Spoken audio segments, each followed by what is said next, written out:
Have you ever pondered structures so vast they seem impossible? Monuments forged with unimaginable resources, defying time, mysteriously vanished, or concealing secrets that modern science struggles to decipher? The Bible speaks of such magnificent edifices, each holding a hidden enigma, a lost message, a truth few dare to explore. In this episode, we'll journey through 5 of the most awe-inspiring biblical constructions and the mysteries they guard. But be warned, the final revelation will shake your understanding and leave you speechless. Are you ready to delve into the convergence of faith, history, and archaeology? Then brace yourself, because what you're about to witness will redefine your perception of both the past and the future. Let's begin our exploration of the Bible's greatest constructions. Noah's Ark. Have you ever imagined what it would be like to build a gigantic ship without modern technology? No cranes, no electric saws, just wood, calloused hands, and unshakable faith? That's exactly what Noah did, and centuries later, his story continues to intrigue scientists, archaeologists, and those who believe in the impossible. The Bible reveals that in a time of extreme corruption and chaos on earth, God chose a man for a mission that seemed impossible: to build a colossal refuge to save his family and representatives of every animal species from a global flood. Now, picture the scene. Noah receives this divine order. He begins to cut wood, carve joints, and design compartments. The work was grueling. Decades of construction under the scorching sun, facing mockery, doubt, and the burden of being responsible for preserving God's creation. But the Ark was not a simple boat. Its dimensions were gigantic, approximately 450 feet in length, 75 feet in width, and 45 feet in height. To give you an idea, it was nearly the size of a modern cargo ship, all made of gopher wood and coated with pitch to resist the waters. Now think with me. How did Noah accomplish this feat without advanced tools? How did he organize the animals inside the Ark? And above all, was there really a flood capable of covering mountains? Myth or reality? Science tries to answer. Geologists and historians have found evidence of a massive flood in the Mesopotamian region. Studies suggest that thousands of years ago, a catastrophic event may have submerged large areas, giving rise to the tradition of a global flood. But what stands out are the supposed discoveries of the Ark itself. In 1959, a Turkish pilot flew over Mount Ararat and identified a formation resembling the hull of a ship. Since then, various expeditions have attempted to confirm if the remains of Noah's vessel are there. Some missions have found petrified wood pieces and even geological structures consistent with a large ship. But the question remains, is it really Noah's Ark? Science still debates, meanwhile. Faith remains unwavering. The Enigma of Jericho.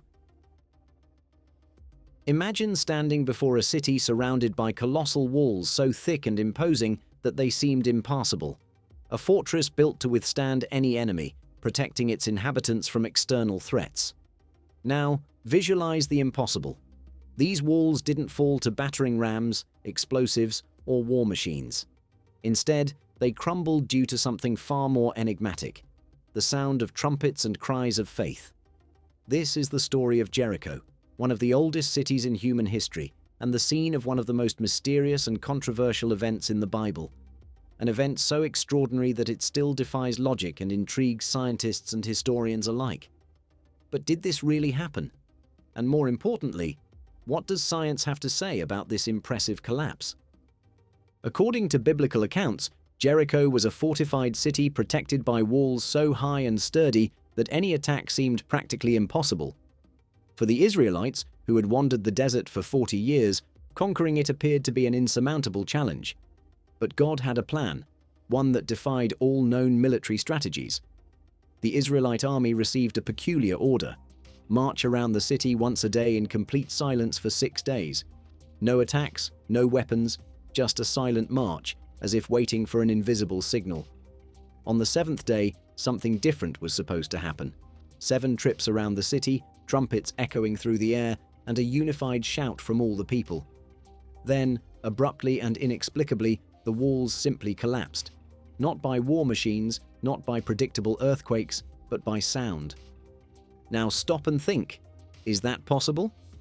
How could a simple march and the sound of trumpets bring down such resistant walls? Throughout the 20th century, archaeologists began investigating Jericho in search of answers, and that's when the story got even more interesting.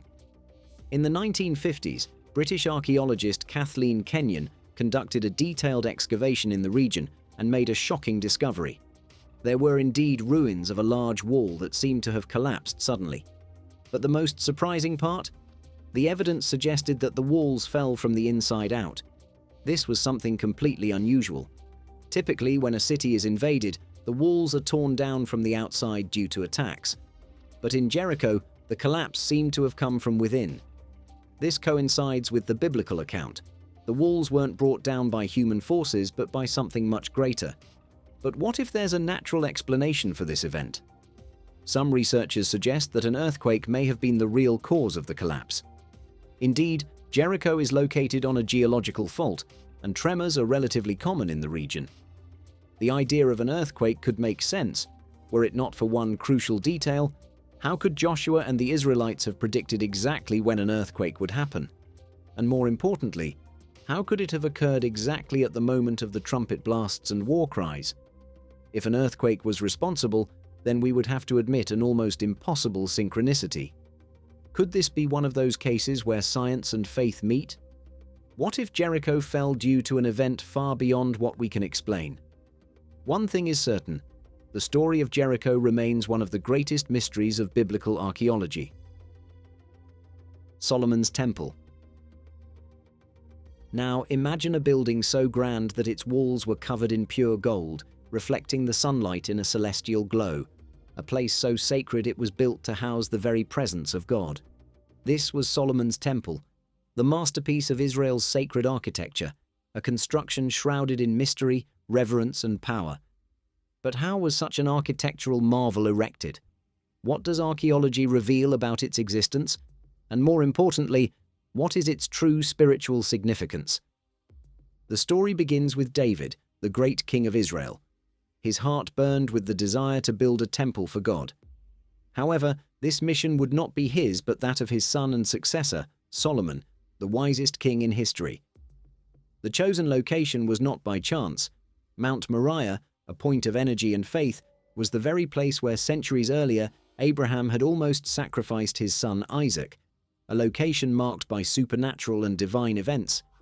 But the construction of the temple would not be just an engineering feat. It would be a colossal project where every detail had a divine purpose. The stones used in the construction were precisely carved, cut, and prepared far from the building site, an impressive detail. No sound of hammers or tools was heard at the site, in accordance with God's command. This raises an intriguing question.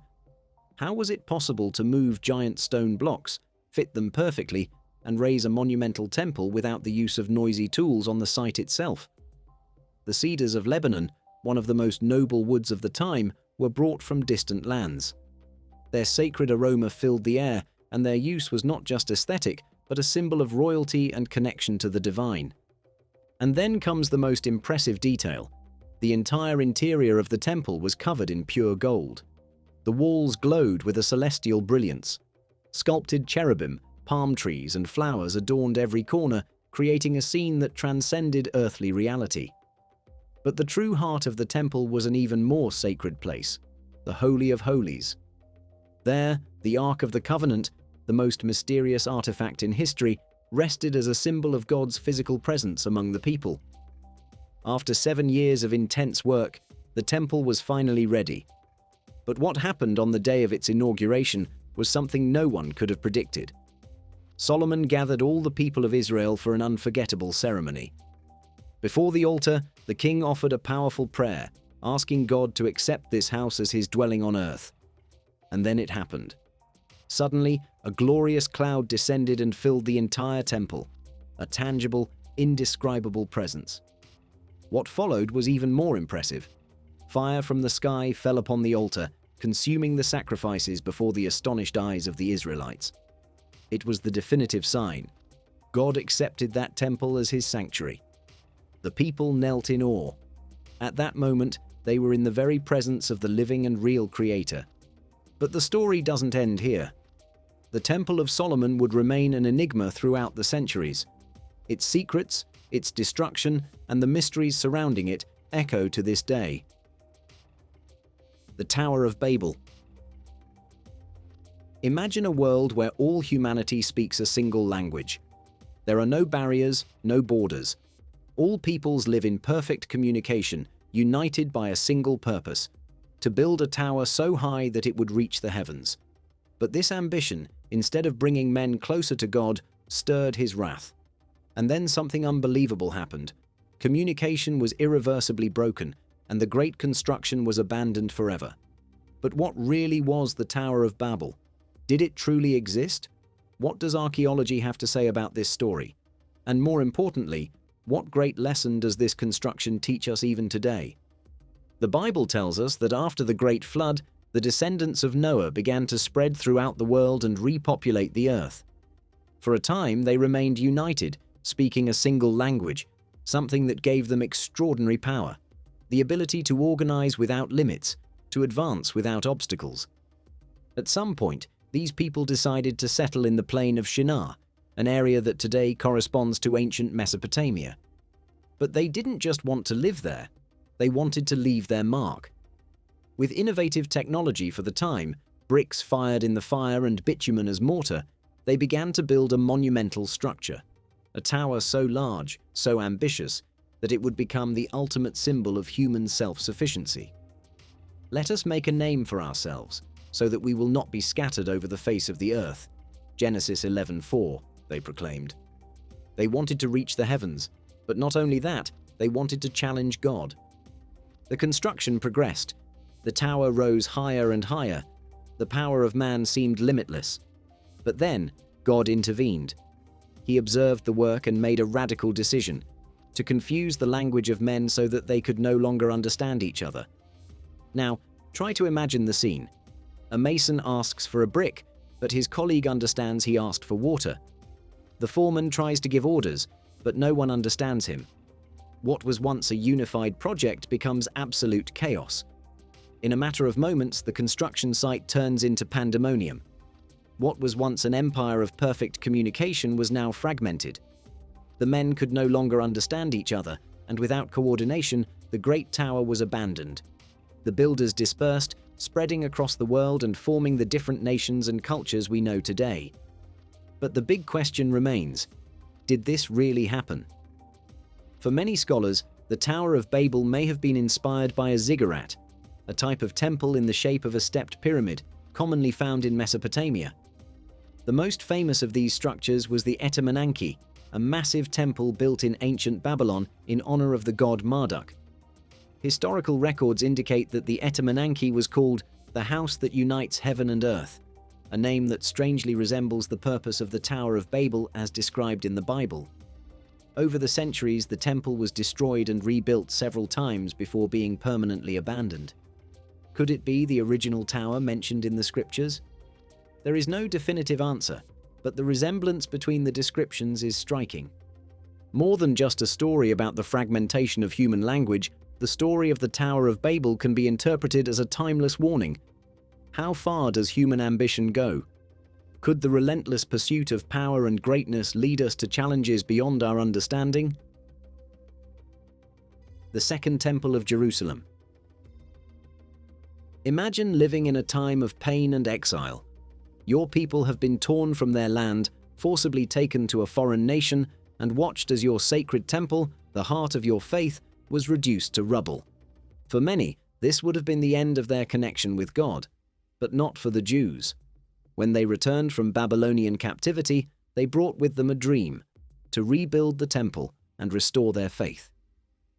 The Second Temple of Jerusalem was not just a building, it was a symbol of rebirth, hope, and identity for an entire nation. But how was this grand construction built? What made it special? And above all, why was it destroyed in such a tragic way? After 70 years of exile in Babylon, the Jews were finally allowed to return home. The Persian king Cyrus the Great not only allowed their return, but also ordered the rebuilding of the temple and helped finance the work. But when they began to build, they faced a harsh reality. The new temple would not be like Solomon's. It was smaller, less luxurious, without the Ark of the Covenant, without the shine of pure gold covering its walls.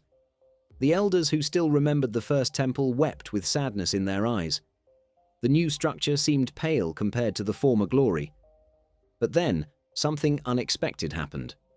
The prophet Haggai brought a surprising message. "The glory of this latter house shall be greater than of the former." Haggai 2:9. But how could this be? How could a seemingly inferior temple be more glorious than Solomon's? Centuries later, Herod the Great, an ambitious king obsessed with grandeur, decided to expand and embellish the Second Temple. What was once a modest structure became one of the wonders of the ancient world. The size of the temple courtyard was doubled, creating a vast religious complex. Monumental columns and huge walkways were built, impressing any visitor. Parts of the temple were coated with gold and white marble, making its structure shine under the Jerusalem sun. The result? A building so splendid that it left pilgrims in awe. The temple became the beating heart of Judaism, where crowds gathered to pray, sacrifice, and seek the presence of God. It was in this temple that Jesus taught, drove out the merchants, and made a shocking prophetic declaration. "Not one stone here will be left on another. Everyone will be thrown down." Matthew 24:2, a prophecy that would later be devastatingly fulfilled. In 70 AD, the Roman Empire besieged Jerusalem in response to the First Jewish Revolt. After months of brutal fighting, the Romans invaded the city and set the temple on fire. Historical accounts tell that the gold melted with the flames and dripped between the stones, leading the Roman soldiers to dismantle every part of the temple to recover the precious metal. When it was all over, nothing remained but ruins. All that was left was a piece of the structure, the western wall, one of the last remnants of the temple's grandeur, and, at the same time, a reminder of the pain of loss. But the story of the temple doesn't end here. The temple was the place of God's presence, where sacrifices were offered and the people sought forgiveness and guidance. But something changed. Jesus brought a revolutionary message. He declared, "Destroy this temple, and I will raise it again in 3 days." John 2:19. He wasn't just speaking about stones and walls, he was speaking about himself. The true temple would no longer be a building. God would dwell in the hearts of people. Now think with me. If God wants to dwell in you, is your life prepared to receive him? Let this reflection stay with you. Thank you for watching this far. May God bless you, and we'll see you soon.